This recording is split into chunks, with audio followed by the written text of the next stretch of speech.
একটু দাঁড়ান। ভাই এই লোকটাকে কি দেখছেন? ওকে তো আমি চিনি, ওই পাশেই কাজ করতেছে। আচ্ছা ঠিক আছে ভাইয়া, যান।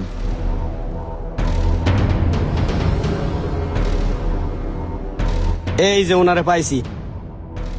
এ ভাই এদিকে আসেন।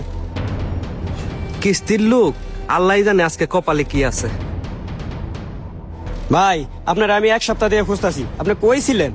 এই যে দেখেন ম্যানেজার সারে সাথে করে নিয়ে আসছি। ভাই প্লিজ একটু এদিকে আসেন। কি ব্যাপার, কোনো সমস্যা হলো নাকি? ওইদিকে যাচ্ছে কেন বুঝলাম না। ভাই আমি আপনাদের টাকার জন্য অনেক চেষ্টা করতেছি, আমার এক সপ্তাহ সময় দেন। এক সপ্তাহ সময় দেবো মানে? কিস্তির টাকা ওটাই আমি এর বিয়ে দিচ্ছেন, কিস্তির টাকা যে শোধ করতে হবে এটা আপনার মাথায় নাই?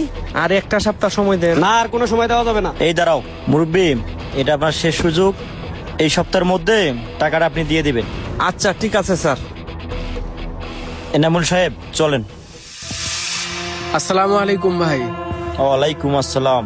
ভাই ওই দিন আমার দোকানে আপনারা দুজন আসছিলেন, আমার যে কর্মচারী কাদের ভাই আছে তাকে ডেকে নিয়ে আপনারা কি বলছিলেন? ও ওই কাদের ভাই আপনার দোকানে কর্মচারী?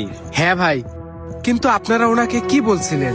ভাই ওনার মেয়ের বিয়ের জন্য আমাদের সমিতির থেকে 1 লক্ষ টাকা লোন নিয়েছিল, উনি ঠিক মতো কিস্তি দেয় না দেখে ওনাকে আমরা খোঁজাখুঁজি করতেছিলাম। ও আচ্ছা, তা এখন ওনার কাছে কত টাকা পান?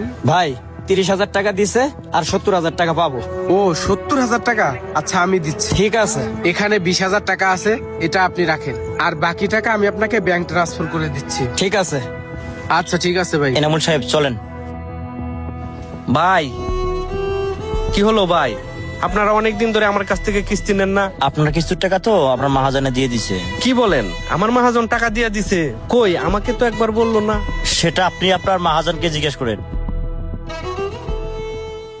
মহাজন সাহেব, আপনাকে একটা কথা বলতাম। কি কথা বলেন? আমার এতগুলা টাকা পরিশোধ করলেন, কই আমাকে তো একবার বললেন না।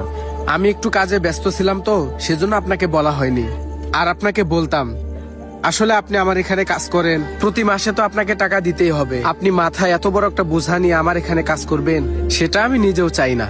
এক কাজ করেন, আপনি আমার এখানে কাজ করতে থাকেন, আস্তে আস্তে পুরো টাকাটা পরিশোধ করে দিন, আপনাকে আর ওই কিস্তির ঝামেলা নিতে হবে না। আপনি যে আমার কি বড় একটা উপকার করলেন মহাজন, আমি বইলা বুঝাইতে পারবো না। আচ্ছা ঠিক আছে, সমস্যা নাই। এক কাজ করেন, এইটা তাড়াতাড়ি দিতে হবে, আমাকে বারবার ফোন দিচ্ছে। আপনি এই কাজটা কমপ্লিট করেন, আমি তাতে একটা কাজ নিয়ে আসি। আচ্ছা, আমার মহাজন এত বড় মনের মানুষ আমি আগে জানতাম না। আল্লাহ ওনার ভালো করুক।